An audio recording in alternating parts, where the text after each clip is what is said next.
pledge allegiance to the flag of the United States of America and to the republic for which it stands, one nation, under God, indivisible, with liberty and justice for all. Thank you. This meeting is being live streamed by Chelmsford Telemedia and posted to the CPS website for interested community members to access and watch. In-person public participation will be taking place tonight in accordance with the Chelmsford School Committee Public Participation Policy. Anyone speaking tonight during the public input portion of this meeting is notified the superintendent's office of the desire to speak and has been provided with these guidelines. Upon request, written comments received no later than 12 p.m. on the day of this meeting will also be read and made part of the record of this meeting during the second public comment session.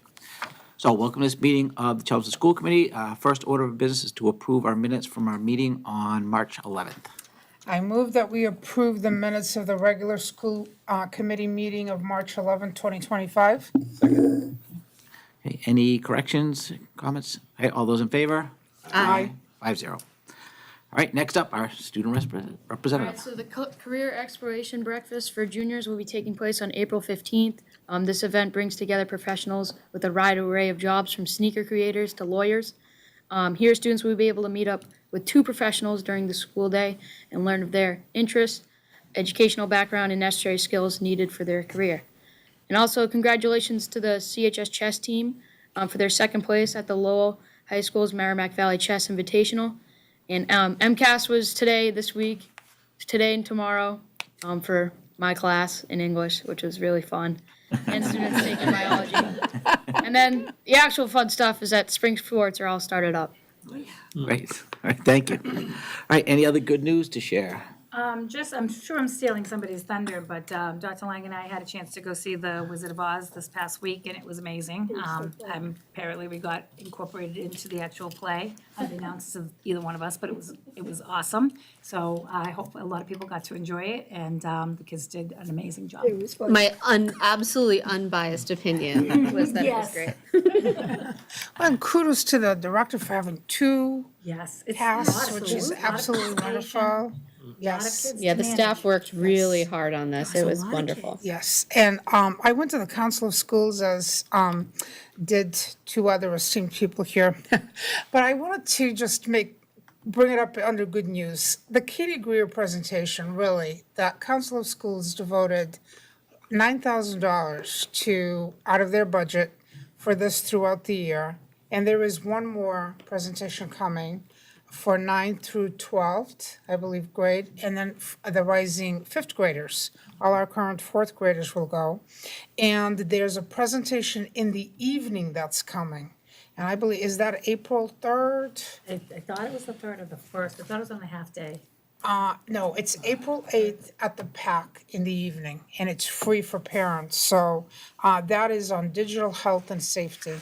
It's been great throughout the year that they devoted this amount of money to it, but I think the reaction has been very positive from people. So, And that's free for parents and families is and community members, correct? yes, it sure is. All right, any other good news to share? Okay, it doesn't look like we have anybody here for public comment. We don't have anyone registered tonight, so we'll go right into new business. We've got new business in front of us. So the first thing we're going to do this evening, remember, sometimes we have schools come present, sometimes we have departments come and present. Tonight, we have both.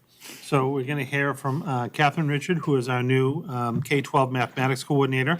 And it's going to also then tie into some of the work that Byham Elementary School is doing this year. And we have Principal Jason Fredette and Assistant Principal Betsy Dolan with us.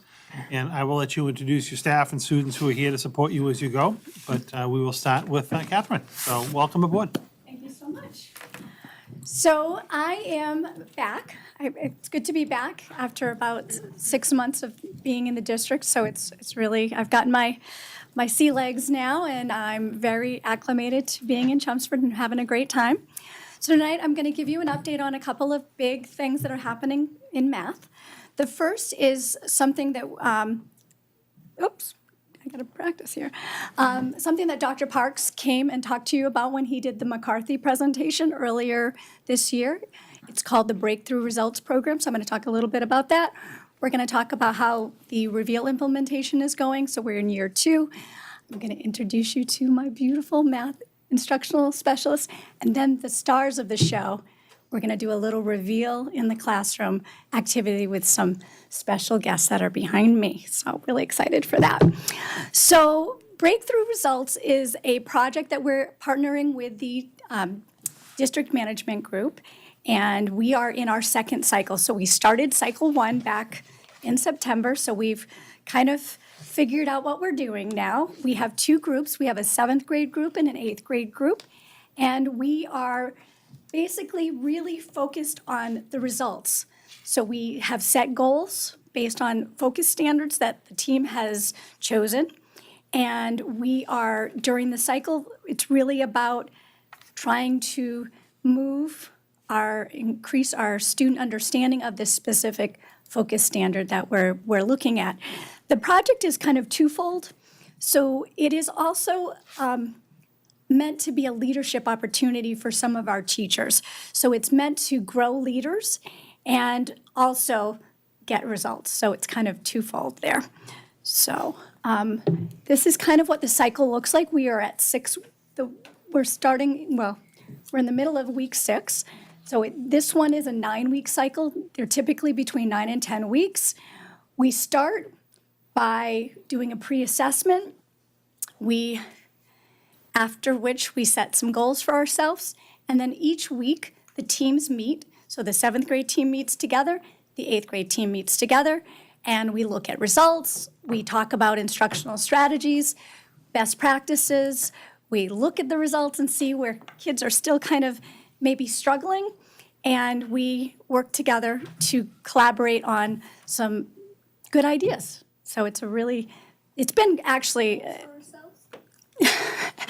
it's been really a great opportunity for me to really get to know the McCarthy teachers well. So it's been a blessing for that. We also meet with a coach from the DM group, and he helps coach us bringing up research and different things like that throughout the cycle. So our goal is really you'll notice the dates kind of end right around MCAS. So we've kind of created a backward schedule to MCAS. So we're hopeful that when we have the MCAS this year, that we should see some good growth specifically, and not in general, but also some really specific growth around these standards. So you all know about Reveal. So we are in our year 2 of our implementation of Reveal, K-5. And really, Reveal it's been a change for teachers. It's really focused on students. And that's one of the reasons we brought a group of kids tonight, so that they can really share with you their experience, and we can hear some of the student voices, which is really important. So last year, we called that our launch, and it was focused on training. We trained all of our staff, teaching staff, and it was facilitated by the Reveal trainers. So this year is year 2.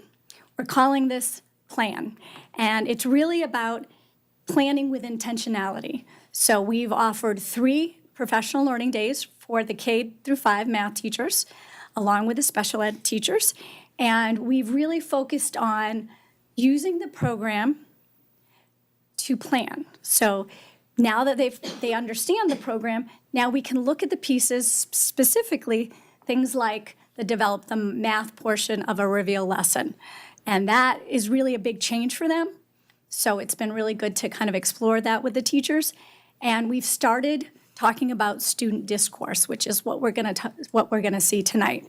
Our plan for next year is a focus on teach. So if this was plan, next year's on teach. We're going to kind of focus our professional learning on teaching with purpose. We're going to explore the standards for math practice.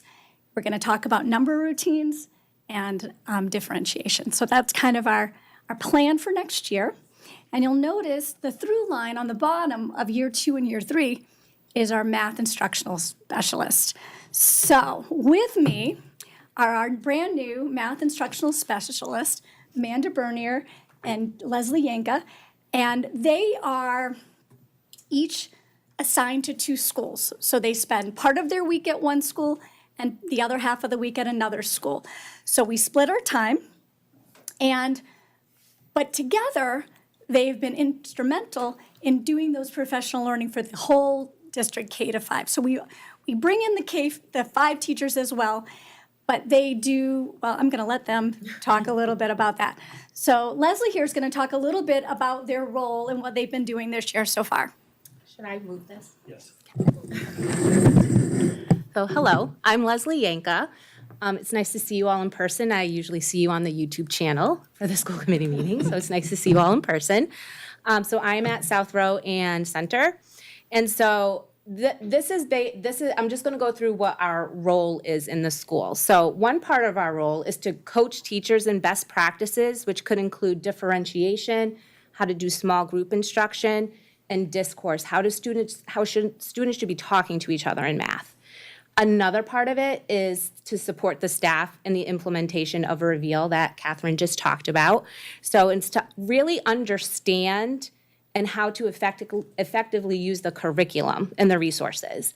And then another part is to research and provide innovative strategies and resources. So making sure that teachers apply those effective teaching strategies to enhance that student learning. And another part, among many others, is to collaborate with the teachers. So this could mean we attend a grade level meeting. We could be just supporting the use of iReady data. We have done many iReady data meetings and co-teaching math lessons to provide feedback into how to model effective techniques and instructional practices. So today, I actually got to observe a planning session between a teacher and the math specialist. And then later in this today, the math specialist actually modeled a lesson for the teachers so that the teacher could observe the math specialist teaching the lesson after they had planned it together. So that's a really nice model to engage the teacher in the actual planning so that they're hearing the questions. What is the essential learning? Why are we doing this? What's important? And then actually then seeing it done by the math specialist. Sometimes it's modeling, sometimes it's co-teaching. Obviously, the goal is for the teachers to kind of take the lead, but this is a good way for them to see it in action. And that's what the feedback we got from last year is that that's the number one thing that they wanted. They wanted to see it. They could learn, they can see the curriculum, the materials, all of that, but until they see it in action, how does it work? There's a lot to the lessons. They need to see, what can I cut out? What's the most important part? What are the questions that I need to be asking? And that's what the math specialists have done a really good job of showing the teachers.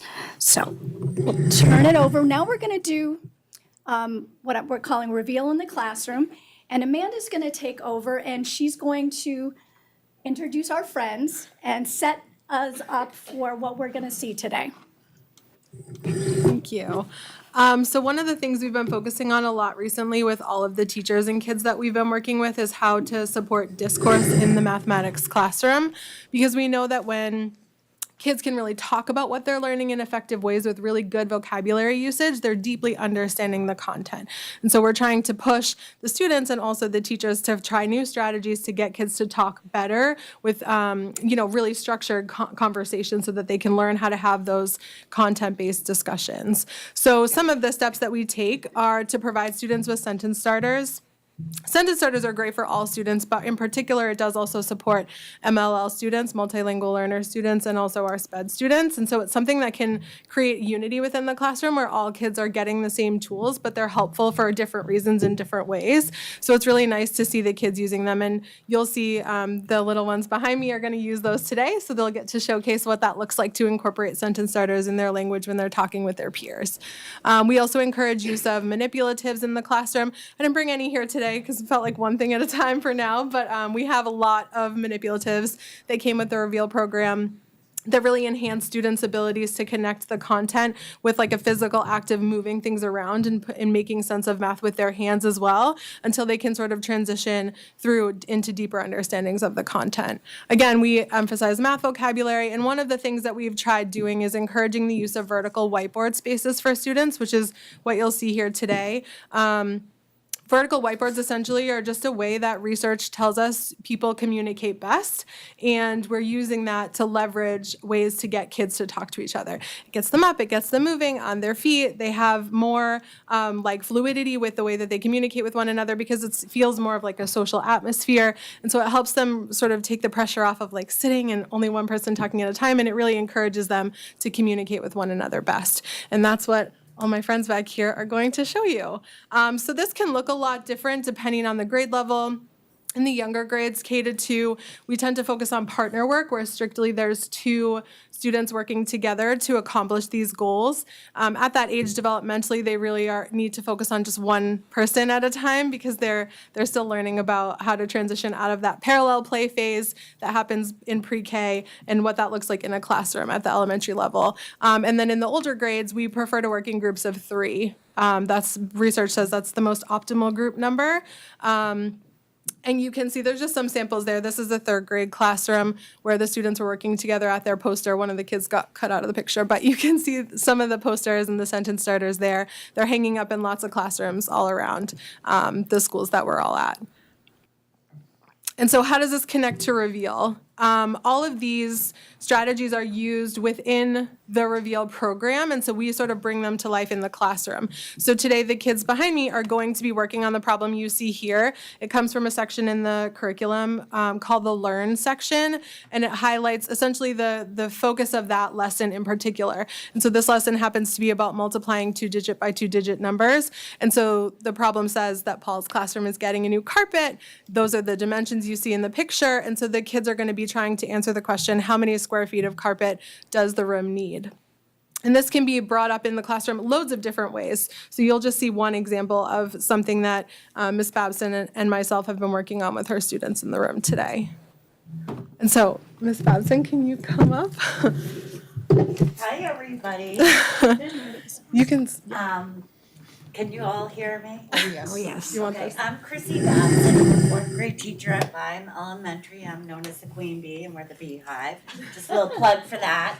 And anyway, this is my 2nd year using Reveal, and with a lot of help from Amanda, I'm falling in love with Reveal because it's giving the kids the opportunity to use a lot of math discourse, to talk to each other, to disagree respectively with one another, to see different strategies and to see the benefits of knowing these different strategies. So Reveal Math has really given my class, me as the teacher, a great opportunity for me to learn how to become a better math teacher, and hopefully for the kids to have a good foundation of important math concepts. So that's what you're gonna be seeing today. We have, Kaylee, do you wanna come up? So we have Kaylee, I'm just gonna introduce. We have Riley, you guys can come up. Worker bees, come on. We have Maria and Yosef, very nice. Will, and we have Brendan. And they're gonna split up, and we call it in our classroom whiteboard math, where they're gonna collaborate about this problem together. And we try to do this at least 4 times a week. Whenever I'm introducing a new concept, I put the problem up there and the kids all work together. And it's more about the process at that point, and we see what they can come up with. So anyway, we need volunteers. Oh, no. And I've already talked to a few of you about volunteering. Mr. Moses, Miss Dr. Lang, and Dr. Hirsch. Go find a whiteboard. Hey, have fun. John's doing math. So Wanna know the we're gonna answer? work in partners. I need a partner. Dr. Lang. Kaylee and Do you have an eraser, Brendan? I just want to remind the worker bees, mathematicians, I just have to remind my mathematicians to speak loud so everybody can hear all your great ideas and strategies way over there, All right. okay? So nice, loud voices, mathematicians. Okay, I'm gonna sit back and watch. I get so excited about this. It's a great learning experience. Okay. So that's they station. Are we gonna put the question up? Take the superintendent's chair. The question You can back just up. go back. Go back to it. Okay, here it goes. Here it is. All's Oh, class. I can't read that. Okay. Oh, yeah, they can. We can read it, don't worry. How many guys all have square feet of markers? carpet does the room need? There's markers on the floor next to each whiteboard. Yep. Want me to read So them to you? remember, you read the question mark. All classrooms getting new carpet. How many square feet of carpet does the room need? And the dimensions are 23 feet In the by 16 feet. So you So guys show look how at the you would start problem. this. All right. I would probably start with the label How many? because, as we know in the question, the label would probably be, does the room need? So that's That's okay, that's why we have this conversation. You're done. Some of them are a little tricky. Our box first. see that when you look at the carpet, Yeah. you can see how Why are you doing that? I wonder why you're doing that. Yeah. It's a 16. Oh, it's a 16. 16, yeah. Well, is it 10 or is that a 6? And I usually do the picture for like Make sure I saw the and for the width it says 23. Okay, yeah. So it's 16 times 23. Why? Why are we doing 20 times 10? Breaking this up into smaller pieces? Yeah, we're just including it's better to break it up. They're showing me how much better they can see. Okay. Youthful eyes. She told me about the, you kind of go through it, there's like a. Go ahead, explain. Find the No, I'm gonna ask some questions, right? So Oh, you we've got haven't? 20 and 10, so we're Yeah. gonna do the 20 times the 10. There's a part underneath. That's for, gonna like, bring us to so the teacher can project Yeah. this part here. And then are you doing 20 and 6, or you're gonna do 3 and To see what they 10? already know, and it's quite surprising. Like they're very. Because that takes care of the 3 on the side. I know a lot more. I know now how to get the area. So what's one strategy? Speak up nice and loud, this is good. An area model is a way to represent That's teachers. So you're finding out what that looks like.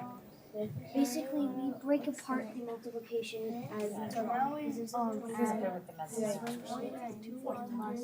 Okay. What is this strategy called when you do it this way? Aerial model. Okay. area model. Area. That makes sense. Yeah. Area. Like a multiplication chart Okay. multiplying these numbers. Yeah. So 368 square feet, so we have to name it. Neighbors, 3, and Yeah. a multiplication Yeah. chart for you like that. I've never knew how to do Now, that. why are you doing Because basically, Well, I think, well, let's see what it has up there. It says feet, so they're gonna wanna know. The question has to do with how much carpet do we need? And that would be, and once we have all the numbers. And because too, look it up here. What is that where word? they have it up there. That is worth one place we should just. And that is For, where. and then for 20 times 6. Holy moly! Yeah, so they did this. Well, Was 20 There you go, times the all 10, right. times the to make 6, this 3 times the 10, 3 I times the usually Nice and loud, right? I love it. Did you tell with the vocabulary word what Okay. it was called? Yes. I love it. 120.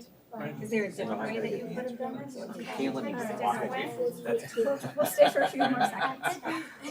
But I gotta To get, make you can I do the math? Okay. Is there, do you know Nice, the, can I do, I gotta mess it up, John. Here, this is all I get, so 8, that's what you've been learning? Can you think of a different strategy? 368 square feet, right? Then that's our answer. That's our answer, all right. He's the one in the suit over there. That was it. Let's have a different strategy. Felt good about, see, now we're good, we're good. You don't That was have cool, I've never done it that way. with a name. Yeah. Friends, I know we may not be done. I didn't know how to Dr. Hirsch, are you okay? Can we- Yeah, we're just thinking of another Oh, I strategy. love that. I could do this all night. Nothing else. Oh, I see they're what he doing did. it. That's what I was wondering. I was thinking that day and I came in. So we have the area strategy and We learned Well, the algorithm yes, we way. can do the standard algorithm. We all, Yes. they have a better way of exploring the place. Can I ask you a question? So when you All put right, in I'd the like to box, invite is my that the friends one that's back up here so that maybe our do you Should we- use it for audience maybe has some questions they might want to ask you guys. or always just for You guys air? want to, we do it for every, come up here with me. Yeah, I'll take that. Right? It helps us break down the problem into smaller parts. But it's not always for finding the area of a space. It's anytime you need to multiply two bigger numbers. Yes, if I'm Maria. Had a few homework assignments come home last year I like actually this. saw one, yes. I saw one just like it 2 years ago. Friends, go ahead and come here. Like this last year. And have you stand right here. What did I do? I see Charlie did this one the exact, one the other day in my And house. then we're just gonna let Girls came up with that. All I did was the math. friends, okay? We'll finish, hey, just finish it. All right, You all can right. continue on, we're fine. So we'd like to give you an opportunity to ask any questions of our fine guests here today. Anybody have any questions? I had a question originally, and I asked it to this, I don't know if they were expecting it. So they went with the area model, and then my first question was, is there a different way to do it, right? And took a little thinking, right? Like there was some other ways, I think there's a special way going on over there that we discussed. Can you explain what the second one that you came up with, what did you call this? Use the microphone, Brenda. Yeah, that's- I don't entirely remember what it's called, although I do remember vaguely using it usually after we finish the problem, making it simpler to just put down the answer and then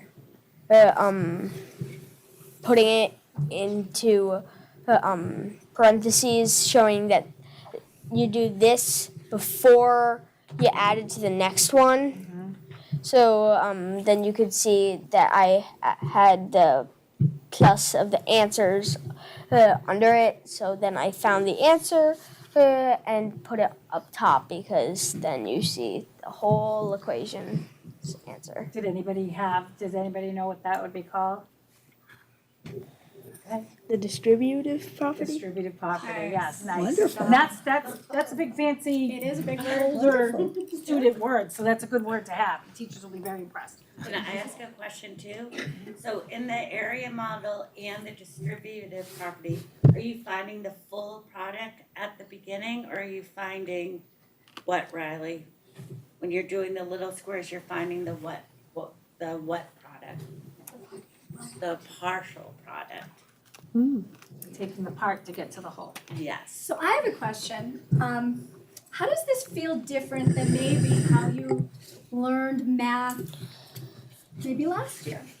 Does it feel different? It feels different. Want to talk to the mic? It feels different because you're interacting with other people more. Nice.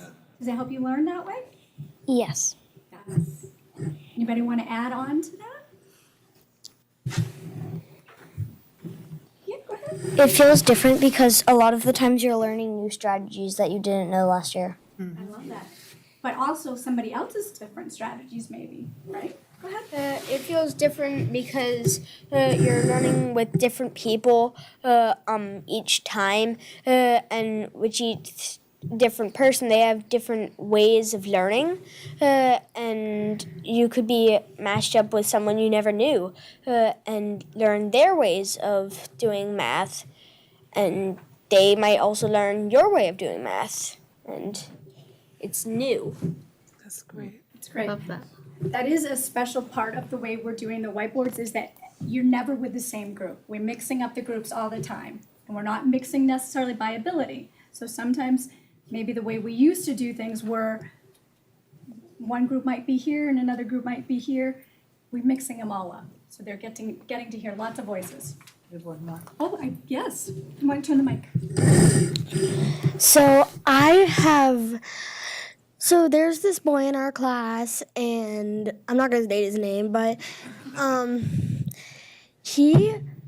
I was never partners with him before because we were doing like a math matching game together, and he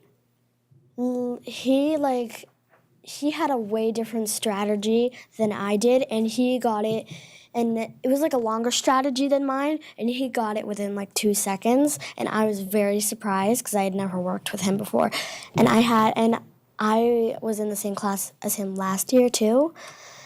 And I had never been partners with him that year. I was only partners with him for like a reading thing. But now I noticed that he is actually very, very smart. very, very smart. It's amazing. And they're learning how to communicate with each other, and they're using math vocabulary, and they're talking about strategies. No one said multiply, carry, like, there was none of that. I would like to thank you all. You did amazing. Yes. And It can we is. just sit down for a little bit longer? Dr. Ferdetta's gonna come up and he's gonna go a Just little them and bit the, about your school. environment, Chrissy. Yeah, Ms. Babson and everyone, can we get a picture of the kids with all of you together? Perfect. Did a nice job, yeah. No, I want you. Excellent. Sorry, I had to memorialize. Like old school, 23 times 16.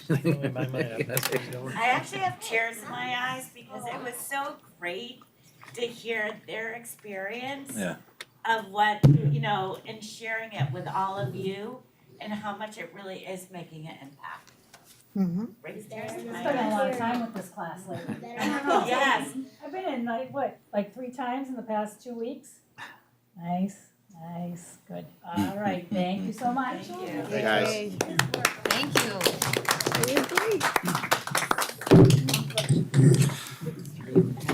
And now, wah, Betsy and Jason finish. Follow that up. The good thing is we're Yeah, we'll be quick for a change. Well, I hope you did enjoy that. So it is, all slides here. We believe it's really important to kind of frame this work for you and what we do. So kind of as we close, we want to provide a little bit of context over what we did last year with that launch, which Catherine had said.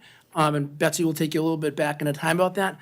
But it wouldn't be my time up here if I didn't have a little bit of an anecdote to tell. I got an email a week or so ago from a principal from West Tisbury Elementary School in Martha's Vineyard. And she was interested in visiting Byam to see the Reveal Math program. So I thought about it. I said, wow, this is an odd, wouldn't they have someone on the Cape, someone closer to see? So when I finally, we connected by phone, we kind of planned what the visit might look like.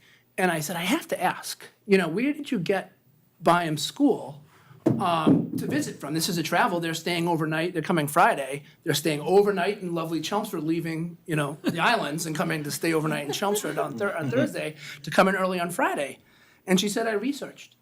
And I found a big footprint of your school online, the increase in your MCAS scores, and also at school committee meetings previously and online. So this good work does get some traction. And we, also Dr. Lang and Dr. Hirsch, budget-wise, just think about it. They said they would reciprocate a visit for us to go to the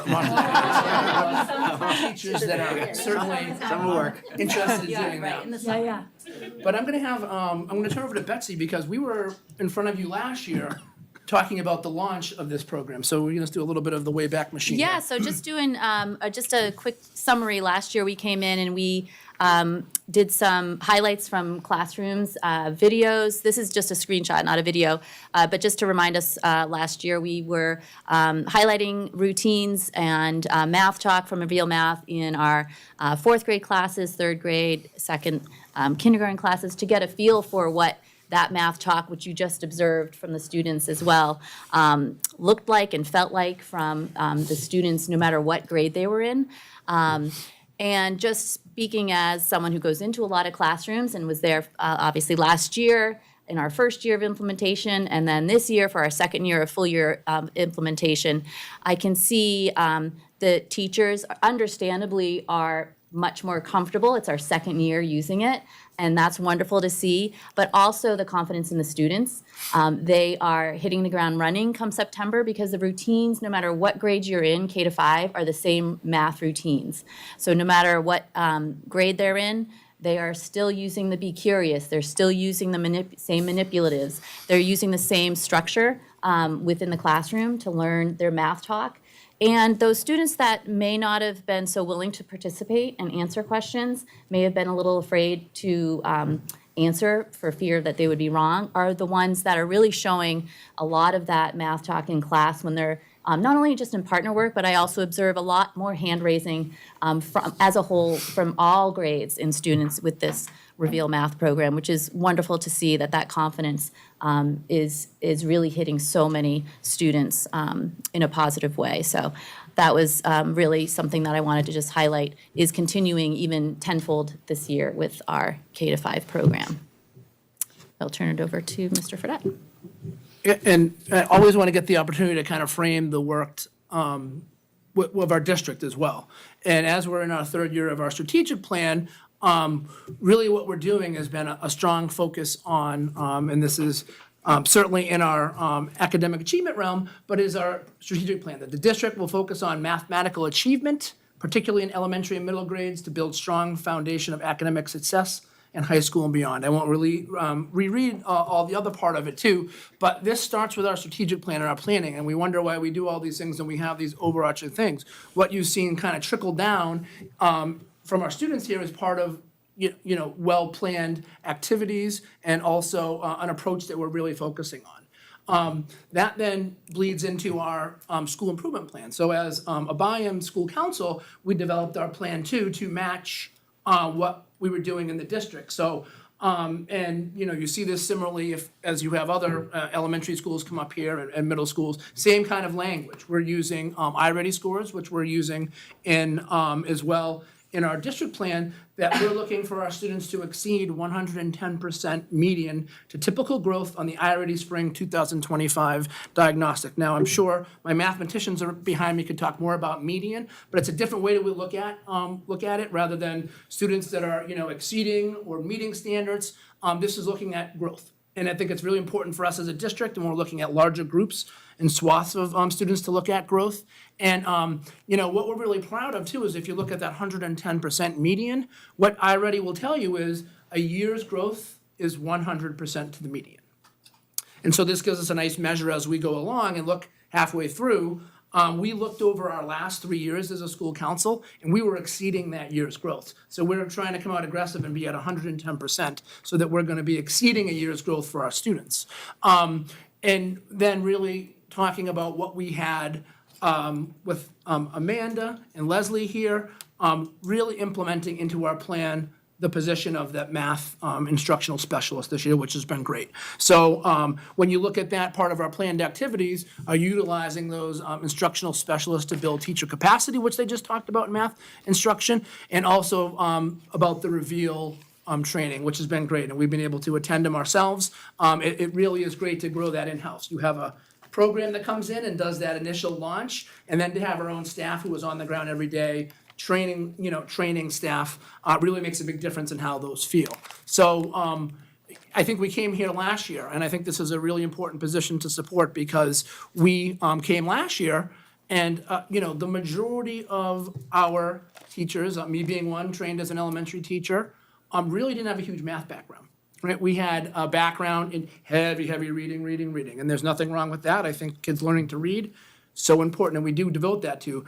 But, I see Sue shaking her head too as an early childhood teacher, right? A lot of mathematicians, what we say or what we feel about ourselves, don't go into elementary school to be really math teachers. And I think that's a mindset change for us. We have students back here who are mathematicians, and we want people that are math teachers, not just always generalists, and to have that feeling. And I said, I did early childhood too, because I knew I could solve the problems at least up to that grade level. So I get a little anxious in that area as well. And just as we kind of go down that kind of final piece, from those school improvement plans, as we work with teachers to set their 1 or 2 year plans over the year for their own professional growth, and they identify these, we give suggestions, certainly, hopefully taken a lot, but a lot of these teachers' plans have really matched exactly what we're looking at. Rather than looking at a whole school median growth, we have teachers that are looking at their class median growth and monitoring that and developing planned activities. And they are working into those planned activities, having instructional math specialists to be a part of those planned activities, but also kind of an eye on looking at that data and showing these increases. So really want everybody to kind of think about as we go to the larger picture and how it comes down to then seeing our fourth grade students and what you saw today. And hopefully at home, I know it's hard with the microphones, you were able to see some of the work that was going on, the great collaborative work and the problem solving just beyond kind of the arithmetic piece that you might think of when we talk about math. So that is us in a closing. I think hopefully pretty quick, right, for us at least. Any questions or comments anybody has? I want to say something. I think the the students, when they answered the questions, how you felt about this whole reveal program, just really, really pointed out that it's helping so much with thinking and how to solve problems, talking it through, and even learning about each other in ways that you didn't know each other before. And that was really amazing to me. And I mean, at my age, the way I learned math was somebody just told me, memorize this and come up with the right answer. And then you got scared because you couldn't get the right answer all the time, so you just kept your mouth shut, okay? So now you are being given the opportunity to just explore it and figure it out, and you're doing a great job, an absolutely great job. And in the process, you're teaching us, so thank you. I really, really think that this is absolutely terrific. I wanted to understand, this is K through 5, so what happens then in the 6th grade? Well, that's above the elementary pay grade level. Sorry about that. Back to me. In sixth grade, we use a different program that goes 6 through 12. Okay, So we transition from Reveal to Big Ideas, and that program is a little bit different. It's a little less conceptual, but we're moving as the math matures, so does the program. So they complement each other. The strategies don't go away. Once you build that conceptual understanding of multiplication, there's a point where we do want you to move to the standard algorithm, which is what we learned. Because you can't just draw pictures all the time, right? So we do want to come to that point. It's just we don't expect it until the end of 5th grade. They're not supposed to learn the standard algorithm for multiplication till the end of 5th grade. So that's a big shift.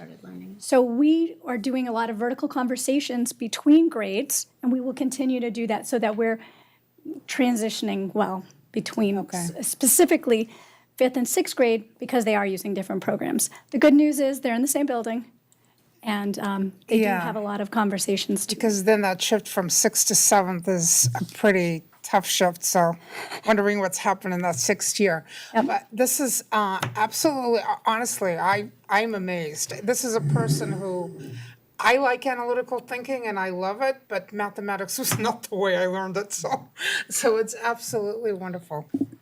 Can I piggyback on that? I just want to say to the students that you're learning all of this about all the many different strategies you can use and talking to each other about how to solve a problem. And it may seem to take longer to do it your way. I bet you've all had relatives who say, well, why don't you just do it this way, the quick way? But the good thing for you is you already know how to use that math in real life. Those relatives who tell you how to do it the quick way, they probably are clueless sometimes about how to actually use their math to solve a problem. So even though it might seem like it takes longer, you're learning it the way that's going to help you use that math for the rest of your life. So I think it's great. Absolutely.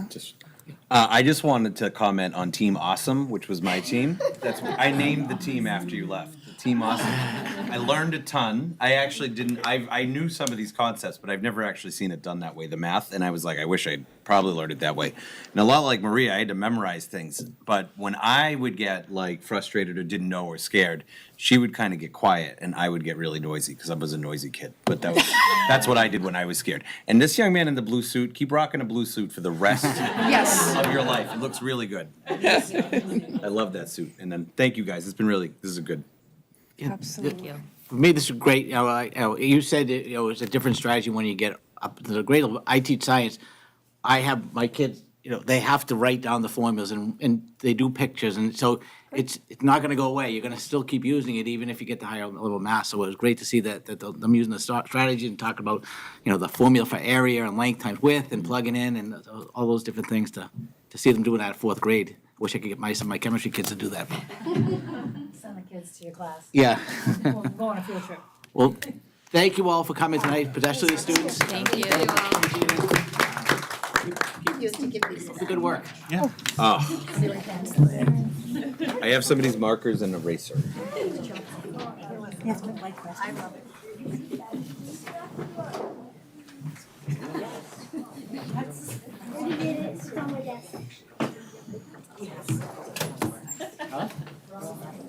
Oh, I know.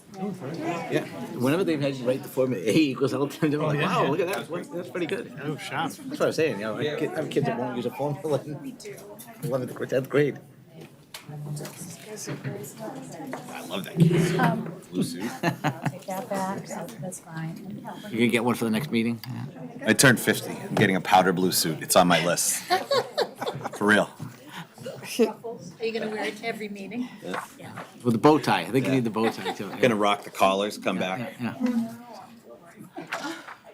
My husband got a mint green suit last year. We went to a wedding where they had specific colors that we had to have. Jason, our- thank you. Thank you. And he was like, I'm just gonna go with mint green. What other excuse do I ever have? He got a seersucker mint green suit. Nice. Did it look good? I mean, yeah. All right, well, next order of business is, I did send an email earlier this week. Our next meeting is supposed to be on April 8th. I ended up with a family commitment that I didn't know about ahead of time, and talking to Dr. Hirsch, she also has something today. So I just threw it out there, and we'll discuss tonight whether or not it would be okay to move the next meeting from the 8th to the 15th. And that would still give us 2 weeks between meetings, because we have the April vacation in between.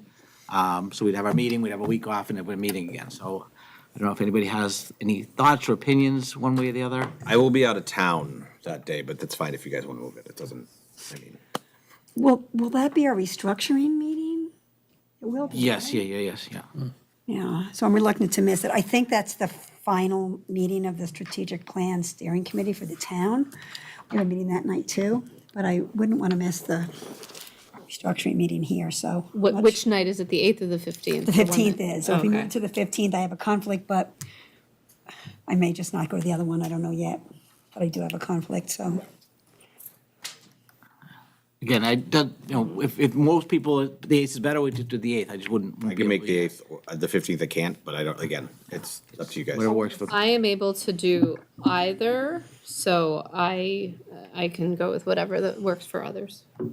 Yep, we're in an election, so I don't know, but the 15th I can also make. And question, are we still allowed to do Zoom? Bring in John by Zoom? Yes, they just. Are we? Just updated that today. 2027. Yeah, they just updated it to. Are you able to join if I could do it from if Zoom. you could come in Zoom? I'll have to double check. I'm going to a conference, so I gotta see what's on the calendar, but yeah, I double check. Okay. Do you know what time your meeting would be? It's at 5:30 on the 15th. Is it a longer How meeting? long does it usually go for you? Yeah, Usually an hour. so we could push our time to 7 if we had to. Yeah, good. Is that bad? I can absolutely do that. Is this the 15th? 15th at 7? Yeah. That work out better? That's it. You. Then I can be not sure gonna to be- I'm gonna be be here. Yeah, okay. I'm flexible, as I said, so that's fine with me. All right, so we'll do this 15th at 7, and John, if you can, I'll maybe try to call in, yeah. I gotta Yeah. look at my schedules and stuff. I'll And figure it 7 out. might be late enough too, you might be done with your, whatever. Okay. All right, so we will move our next meeting to April 15th at 7 PM. We'll let Chelmsford Telemedia I'll know. do that tomorrow morning. Okay, great. And then I will set up a Zoom link, just That'd be in good. case that is how Yeah. people join. But we'll do it 7, not 6, so, Yeah, no, I should be able to make it. okay. He's over here. Yeah. I won't need the Zoom. Get your police escort from town hall. We did that yesterday. You beat me too. I did. That was darn good. I'll just show you. All right, next up, budgets. Yes, next up is our budget projection. I'll ask Joanna to walk us through that. This is for our current year, fiscal '25, just to show us where we are today. Thank you. In our quarterly updates, we've been forecasting some favorable areas in our budget. And this packet includes just a one-page summary of the favorable areas. And primarily, we've been talking about this, in the teacher area because people came in vacancies at less than master step 3. There's some approved leave of absences. The other areas were paraprofessionals. Again, because some paras didn't start on day 1 of the school year, and they also came in at, step 1. And when you look at the one-page summary, the total is 2.7 million. One of the reasons, a large reason for the favorable variance in the special ed category is because we did prepay fiscal 25 tuitions in fiscal 24 because we were favorable last year. So that's the majority of it. And then we have the opportunity to potentially prepay fiscal 26 tuitions in 25 with this favorable variance. The other areas we're recommending a multi-phased approach to purchase some one-time items that won't have an impact on future years' budgets. And this is similar to what the superintendent has presented in previous years. So after the summary of the favorable areas is the first list of one-time purchase recommendations. And that totals $708,000. And then we can go through that list too. And then after that is a projection of our federal grants as well. That's not the local budget. Right now, we have 7 federal grants that total $2 million. And then as a reminder, we also receive federal funding from the USDA that helps fund the school nutrition program, so breakfast and lunch to students every day. And that totals about almost $3 million, 2.965. So I'm going to stop there, see if you have any questions about the projection on the local budget, if you have any questions about the federal grants, and then we'll take some more time to talk about the one-time purchase recommendations. Start with the projections. Any questions on that list of projections with all the items? My one question was, there's one unfavorable with the transportation. Is that an adjustment we've already made, or is that an adjustment to be made? No, I've been reporting that one all along. The areas that are tough to predict there are foster transportation and homeless transportation, and if we need any additional special ed transportation, primarily out of district, the in-district stuff is pretty much settled down. So those are the ones that are tough to predict right now. So that 216 has already been baked into that budget, that transportation? Yes. Okay. But it could, it's a conservative Yeah, yeah. number. Okay, Yeah. okay. Right. Any other questions on that list? No. I don't have a question. I don't have questions on the list because I figured that I'm sure these are necessary items, and things that are important and that folks have requested it, and that somebody here has looked at it and said, yeah, it is a necessary item. And you're gonna know more than I would, whether it is. I'm just talking the original list that lists all the accounts and what we're Oh, favorable, and anybody else have questions on that one? Any questions on the grant money? And I meant to say too, below the little chart of the money is just a very short, I just wrote a very short description of what the scope of the grant is, and then what we here in Chelmsford are doing with the funds. That's great, thank you. That's good. Yeah, I don't have any questions, but I do want to thank you for this, because this is the kind of question people have been asking me a lot lately. me too. And it's something we need to have our eyes on, because we really don't know where it's going. So thank you for putting that together. Thank you. Yeah. so Joanna, how often do you actually get paid on these? Do we receive money? So what would be the next time we would expect something Next funded? disbursement, yeah. So the way it works is you get your grant award for, let's just say, $1 million. And we set that budget, and then as the school or department spends the funds on a monthly basis, I go in to a system and request the funds, and it's on a reimbursement basis.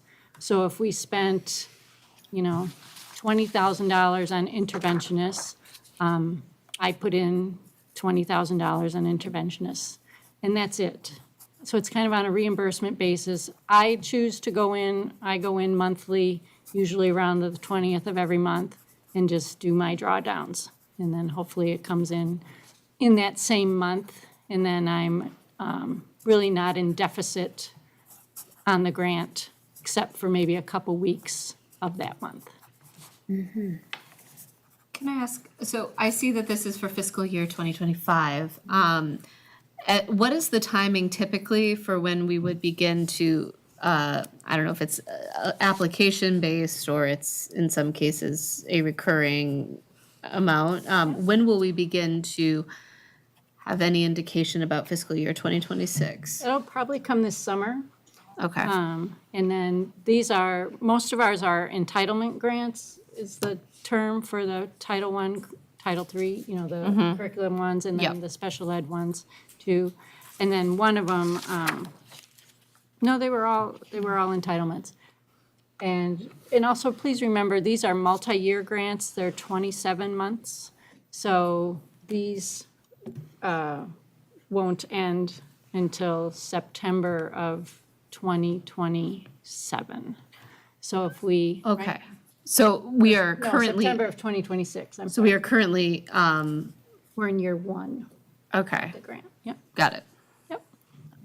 Because, we're reading in the news and so on, where, for example, where the money for food's gonna come from versus, so just, I'm probably gonna ask again, did we receive, how is it going and Absolutely. so on, and if you see any differences, if you would, note it for us, that, I think that would be important, so we keep up with it. No, it's just something the superintendent could answer, but are they doing anything at the state level to get prepared for if the federal, Department of Education goes away and the sources get spread out? How's the state gonna deal with having maybe have to pick up some of these funds, or I don't know what they're doing at the state level? Not necessarily that they're at least sharing with us. I'm sure, they were also trying to come up with contingency plans because a lot of the state workers, or the state even Department of Education workers, are funded as kind of pass-through grants. So USDOE passes money down to the state. They take some funding for themselves to pay for some of their positions, and then that money goes out to districts. So I'm sure it's something that they are watching. We did happen to have our Merrimack Valley Legislative Breakfast last Friday, so we had a bunch of legislators in the room and just really implored them to keep districts and municipalities informed of what was happening with all the different federal funds, if they heard things were going to be changing in any significant way, to keep us in the loop on things. No one had heard anything as of yet. Everyone is just kind of, I think, going through the same list we are, and I do appreciate Joanna putting that together, just to know exactly where you are getting funding from. Is it federal, is it state, kind of what buckets it's in, just so that if something did happen, we can kind of figure out how that's going to directly impact us quickly. I think it is, it's a good practice, and Joanna has done it anyway, but monthly to be doing those drawdowns. So there are some districts that might wait for a quarter or even a half a year. You don't want to be in a situation where you've overexpended and then all of a sudden you can't get the reimbursement. So obviously the monthly is something we'll keep up with doing, just so that the money is coming in and we'd have less of a reaction if something ever did happen. But no one from the state is necessarily saying anything different than we already know. Okay. All right, other questions on the grant funding? Okay, so now let's go to the list of one-time purchases. Anybody have any questions on any of the items on the list? Can I just give an overarching frame? Yeah, absolutely. So Joanna on the projection had estimated about $2.7, $2.8 million at this point in time will be where we're at. But the big chunk of that, $1.5 million, is the prepaid tuitions for special education. So that's something that I would recommend doing again next year. So when we look at that $2.78 million as a potential number, if we kind of have in our own minds about $1.5 million being allocated towards special ed tuition as a prepayment for next year, that leaves us like 1.2, 1.3 million or so that we could actually expend in one-time funding. So to Maria's point, we ask the school principals, administration, we ask the department coordinators and their staff to go through and identify any needs that they may have within the building that are one-time, they're not recurring. So if we buy something now, it doesn't have a cost next year in case we couldn't afford it. And then that's how we started to generate this list that comes up to just a little over $700,000. We have additional items that we're still getting quotes on, trying to check availability, because one of the things we want to do is when we do get the okay to purchase these items, we want to do it now. We want to get that in immediately. We want to get invoices paid by June 30th. So we don't want to order something that's going to have a 8-month lead time for it to come in. So we're just verifying all of that. And as we've done previously, we would normally do kind of a first round now, and then over the next couple of meetings, as quotes continue to come in, we'll bring you smaller lists of items. And again, in my mind, I'm just going to have that $1.3 million or so that I'd be comfortable recommending as the one time. And then the balance would be recommended to go toward a prepaids, just to build a little bit of a cushion in next year's budget for us. So I just wanted to kind of frame that. And then obviously can answer any questions on these items. A lot, again, do come from individual schools. Some come from departments. You can see there's a number of, say, music ones. This has been something that we've been able to buy a lot of new equipment for our different schools just to keep things refreshed. But all of the items on this list, including, say, even the purchasing the classroom supplies, I think Susan asked me about that, but purchasing the classroom supplies is on here as an item so that we can actually go ahead and do that. That's gone over very well. Parents are really appreciative of doing that, so we would do that again. But again, this is kind of our first pass at things. But happy to answer any individual questions about any of the items. They have been fully vetted. I have a bigger picture question. I have no concerns with the items listed here. Have we ever used these sort of favorable balances to instead of one-time purchases, to do some of the capital improvement, smaller projects that were not funded? Because I remember there being some projects, obviously, that did not get funded through the town's process, and I'm curious if there was any discussion about whether any of those would need to rise in higher priority over some of the things that are here. Yeah, no, we have in years past done that, and it's not out of the question this year doing that either. Most of our capital projects this year actually did get funded, so this was an extraordinary year. Last year, that wasn't the case, and a good example was the art rooms at the high school, and even the science labs at McCarthy. We weren't able to get that through the town capital, so we ended up actually funding that ourselves, and we accomplished those two projects. A couple of the capital items, because they involve multiple trades, just typically take a little longer for us to be able to get the quotes and line up the work to be done. So you may see some of those in the second and third tier of projects that come forward. They just weren't quite as readily available as the items that you have on the list in front of you tonight. Okay. But it is a strategy we've used. I just wanted to make sure that those had been considered as well if we Yes. have a little extra money now and we know budgets are going to be tight in the next few years, just wanting to be inclusive of all of those things in our thinking about what No, we're we do. spending our funds on. We do. In line with what Diana just said, I think, and I think I'm correct here, the capital projects did fund the entryways, the rehabbing, right? Yep, okay. Also, that to me was crucial. There is, let's say, an example just that popped into my mind. Like, we have been trying to go kind of school by school and do some upgrades. We had done like the teachers' rooms in the different buildings over the last couple of years. We're redoing the libraries in the elementary schools. So last year, we funded the Harrington Library to be redone. This year, Bill has worked to get the Byham Library redone, so that's on this list. So that's like a capital project that would come off the town capital and it would get funded through this, just as an example. It's a smaller kind of tight project, but that's just an example for you. Okay. Other questions on the list? I just had two. One is, we're replacing 18 copiers. Is that the whole fleet, or is that half, oh, is that, that's the, That will take care of the rest of the fleet. Okay. We did 12 last year Okay. with the one-time purchase money, and this would replace the remaining ones that were installed in January of 2020. okay. So we got pretty good run. Okay, yeah, what's the lifetime usually on a copier? Like how long can we expect these ones before we need to? Depending on the usage, 3 to 5 years. Okay. It depends how well we take care of them. It doesn't, hopefully, with more scanning and things like that, that's a little easier on a copier than on just the printing, so. Okay, great. I mean, only other question is, they're replacing some accordion walls in McCarthy. Do you know where, I'm trying to think, where are there still accordion walls in Yeah. McCarthy? Yeah, it's interesting. Remember we did this at the high school a couple of years back? Yeah. So when you walk into McCarthy, you take a right, you go all the way to the end of the hall, kind of down near the science lab. If you take a left and start walking toward the library, on the right, there are, right now it's world language classrooms. And there's two right there that just have like the really? accordion wall. And then right above it on the second floor, it's the same thing. So it would just be to remove those accordion walls and just put in drywall with a, like a big interpassage door. It just helps us. Yeah, I didn't know that we still had them anyway. I thought, to be honest with you, we got them the last time around, Yeah. but they're elusive. So we still had a couple. Pushing them back. They're just camouflaged, like they just sit there like a wall all day. It's all. Okay, great. It's very similar to what we did at the high school. Yeah, okay.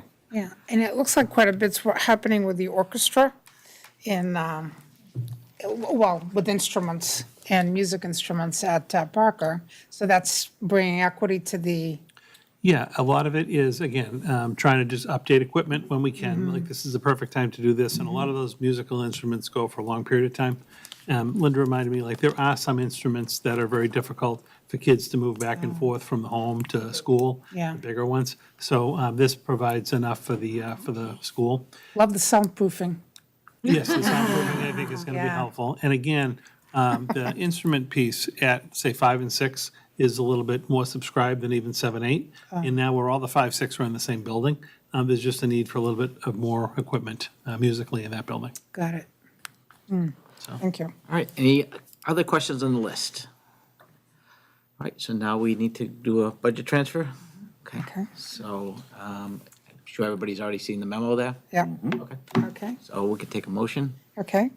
I move to approve the FY 2025 local operating budget transfers totaling $708,026 for the Chelmsford Public Schools as presented. Second. Any questions, any more questions? No. All right, we'll do a roll call. Susan? Aye. Diana? Aye. John? Aye. Maria? Aye. Aye. Okay. All right, Thank you. We will get purchasing those. And then, like I said, over the next couple of months, you'll see some additional items that are coming your way.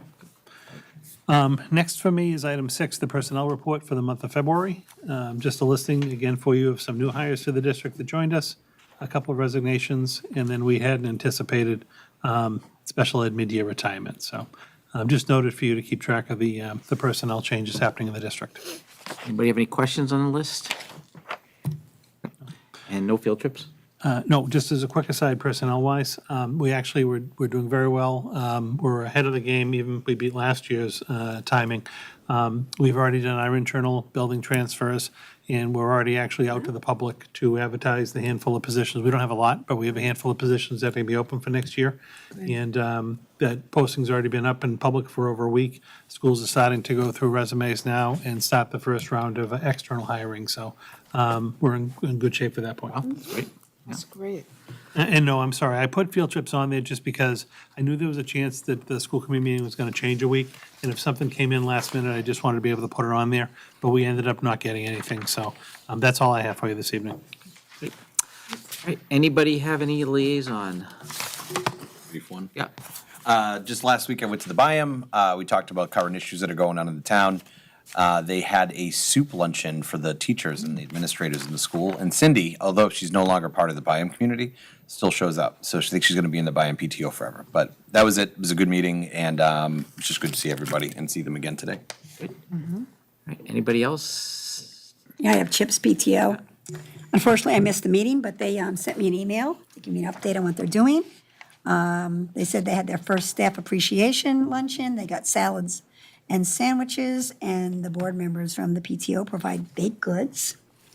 Enrichment-wise, they had Storyteller Joe and Mr. Riga from the Music Academy of Chelmsford is coming in April.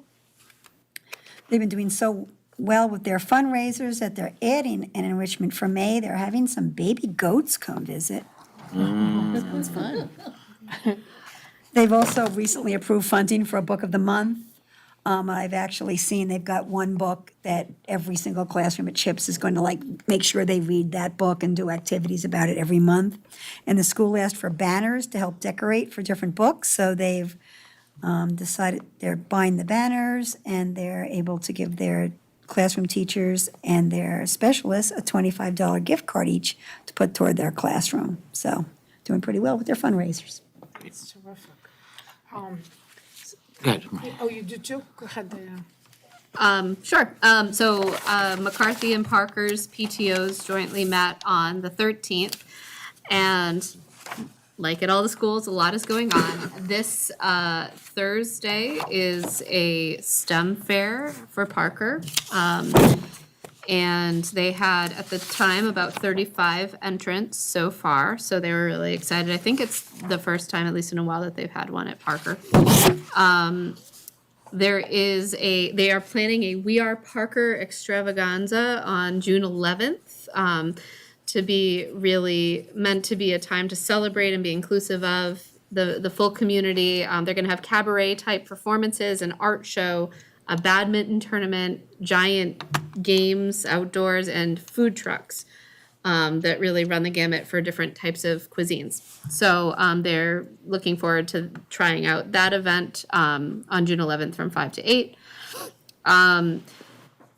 There was a conversation about how PTO scholarship deadlines are coming up on April 11th. I think that is true for all the PTO scholarships, not only the ones at Parker and McCarthy, but for any high schoolers looking to apply for some of those PTO scholarships, I would check in on those deadlines, which are approaching. They talked, as others have tonight, about the Katie Greer event coming again on April 8th. And finally, just wanted to share that McCarthy had really raved about their Zoom session with Dr. Melba Pattillo-Beals, who's an author, but also was one of the Little Rock Nine, and apparently did a Zoom session that was scheduled for 45 minutes. She stayed on, she's 83 years old, stayed on for an hour and 15 minutes to answer all the kids' questions. Everybody left really impacted by it, and they're gonna have her back next year, so. Yes. Can I just ask you to repeat your first item? I didn't catch what kind of fair Parker is having. Oh, Thursday, the 27th, they're having a STEM fair. STEM fair, okay, thank you. Okay, so I had Center School met, and it was on the debate night, so they also sent me notes. May 3rd is Recycle Day. They want everybody to know that. It's in the morning, again, so it's May 3rd. The signs will go up pretty soon. Their fourth grade activities are in full swing. Their biggest fundraiser, which is the Taste of Chelmsford, went well. It was a little less than last year, but it did extremely well. Bingo, which is another activity that they have ongoing now that's very popular with families, runs 3 sessions, and it's full to the brim, and it sells out very, very quickly as soon as spots become available. And they want to remind all CHS graduates from Center to apply. It's a $1,000 scholarship, and they don't have almost any applicants right now. And right now, Center had some good money available, and they've been replacing the area room rugs in the different rooms where the kids sit around in circles and everything. They've been doing that throughout this year for rooms that requested it. Okay. Then I also attended the Council of Schools, as did Dr. Lang and Dr. Hirsch. And we presented on budget, things that have been going on. Dr. Lang presented on what's going on with the building. And they brought up a few things, and then did their own presentations. I've got to tell them, I am extremely impressed because they are really bringing the PTOs together as much as they can. And one of the things they've done that I think is really great, for example, they sent out a survey about the Katie Greer presentations to all the teachers, and apparently out of that came the Melba Pattillo-Beals presentation, and another one for the 7th grade, which is Warrior Don't Cry. Wait a minute, no, that's her book. Women in History, which is history at play is coming as an enrichment for 7th grade, which hadn't been done before, but that was because teachers provided input, which is terrific, okay? And I think they spent that $9,000. They did it because they really wanted to do this presentation on digital health and safety. And for next year now, they're exploring what to do and what topics to think about. Great. I was fortunate enough to go to the Center School Science Fair and act as a judge, but it's great. It's great to see some of these projects. Some of the kids are incredible. You know, they have these little electrical motors and everything else, and it's great to get around and talk to the kids and see all the different budding scientists there. So I appreciate being invited to that. Thursday night is FinCom meeting, and Superintendent will be presenting school budget there. I will go to make sure he doesn't spill his water on anything at the budget meeting. And then we're going to be, our school building, we are going to have our second meeting of the school building committee on tentatively the 9th, right? 9th at 6. Yeah, and we have an OPM or we're going to pick up OPM as well. We do, so the recommendation would formally be brought to that committee that evening, because that committee does need to vote. We had 12 firms that submitted proposals. We shortlisted 4. We did the interviews with the 4, the reference checks, and ultimately the group will be recommending Left Field. Left Field is the name of the OPM that will be recommended to be brought before the MSBA for approval. We're going to that board meeting on May 12th. So that'll happen on the 12th. We'll execute contracts within a day or two of that. And then the next step is for them to actually guide us in the request for proposals for the designer. So the designer is the next big piece that's going to come on board between now and the end of the summer. And then work will commence immediately in September on the feasibility study. Now, the designer has to be from MSBA or a list that they provide? Is that the one that has to be? It's a little bit different. So we get to pick the OPM. They have to basically sign off and certify, but I don't see any issues on that front. We do a request for services for the designer, so people still have to apply to us. We do the vetting, and then we basically have to present our list of candidates who applied with the plus and minuses as we see it to the MSBA board. I believe they either have 11 or 13, it's an odd number, 11 or 13 participating members on their board, and the community gets to have 3. So we have 3 members participating. They either have 11 or 13, so they have a lot more weighted vote in this. But, we'll get to bring forward our kind of reasons for why we should go with someone, why not. They'll listen to us. They also have a good sense of what's happening statewide as far as like designers and their availability and things like that to do work.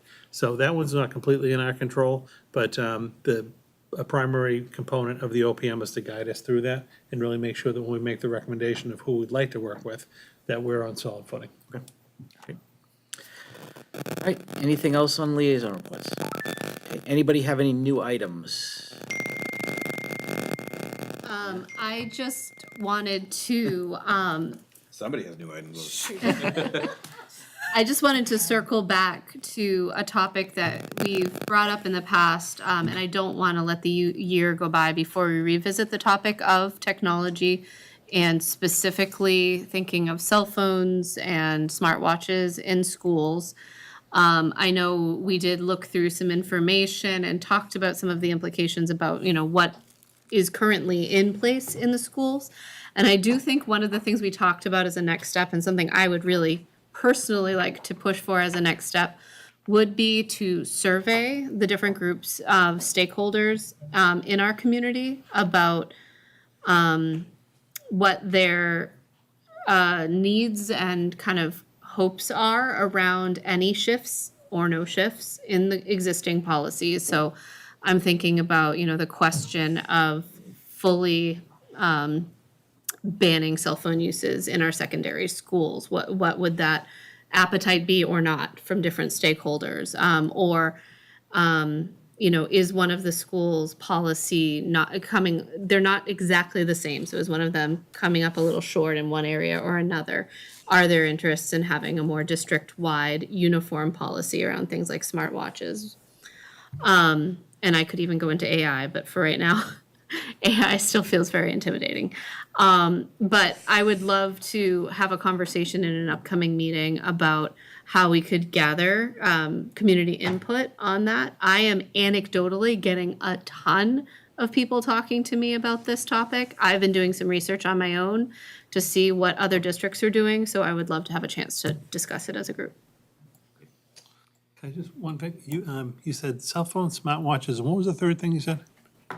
Cell phones, smartwatches, I think I brought up AI at the end, Oh, but okay. yeah, mostly I was thinking about the use of cell phones and smartwatches specifically. Okay. Now, when you say you get feedback from parents or teachers in the district or? A little bit of different groups. I would say I hear majority of the concerns I'm hearing are from parents.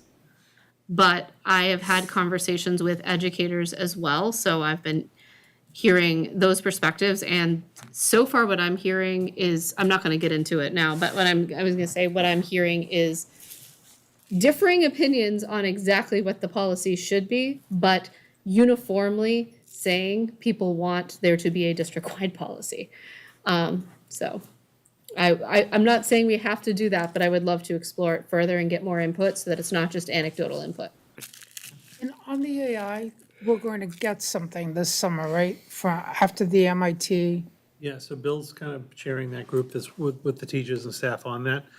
He usually comes to us at the end of the school Right. year, like around the June timeframe, talks a little bit about how the year went and what he has planned for the summer. So I think at that point, he'll be able to do a little bit of update on kind of where that group is at AI-wise. We may still need to do something on our own, but at least that's kind of grounding the work. Okay. And I know that that group was interested in continuing to work even next year as well and be the people, almost like a train the trainer type thing. Go out, get some of the stuff, come back, have them host some of the PD sessions for staff. But Bill will address that when he comes at the end of the year. Okay. One other item that I had was, I'm getting a lot of questions about what's the last day of school. So I think. Yes, me too. Yeah. We had one in my house. Could still snow, you know. Ready, get past We that. did have that April 1st storm that one. All right. We gotta wait till April vacation at least. Yes, when we get into April, we'll announce the last day. Yeah. How many, was there one snow day so far? So far, just the one. right? One full cancellation. I think we had a delay too. Yeah, but just one full. Just one. Yeah, that's what I thought. All right, anybody else have any other items? I just had two things. One is, I know we've discussed it before. I know the tennis courts are now officially completed, correct? Yes, We're playing on them? I would imagine. I haven't seen it, but I would Can imagine. we, I don't know if we have to take a formal vote for the naming. No, we already did the formal vote Okay, for the naming. so we need to- We just need to finalize the signage Okay, and yep. then actually select the day to Okay. have a ceremony. But Right. it will be this spring. Right. For those of you who don't know, the tennis courts were named after our former school committee member, Al Thomas. Oh, yeah, I remember. And now that we have the new courts, we want to make sure we have a ceremony. So I didn't know if you had ever found the official verification that was voted on. No, we did take a supplemental Okay, vote, so that's all official. Okay. It's just a matter of Okay. finalizing like signage, Yep. working with his family for a date, Yep. but we'll have that this spring. Okay, great. I want to point out the ceremony, though, is actually Al Thomas, who's much older than me, serving and then torching me on tennis because he's way better at it than I am. But go on. The only other thing I wanted to just say is, I just wanted to congratulate George Dixon and Yeah. Virginia Crockett-Timmons, who both stepping away from the select board, Virginia after 6 years, George after 16 years. So last night was their last meeting, so I wanted to wish them both well, and hopefully they get some well-deserved rest, so they put in a lot of time, so. All right, we have no other further public comment, so I will take a motion to adjourn. I move that we adjourn. Second. All those in favor? Aye. 5-0. Great, thank you. About that, John. Yeah, and then you just.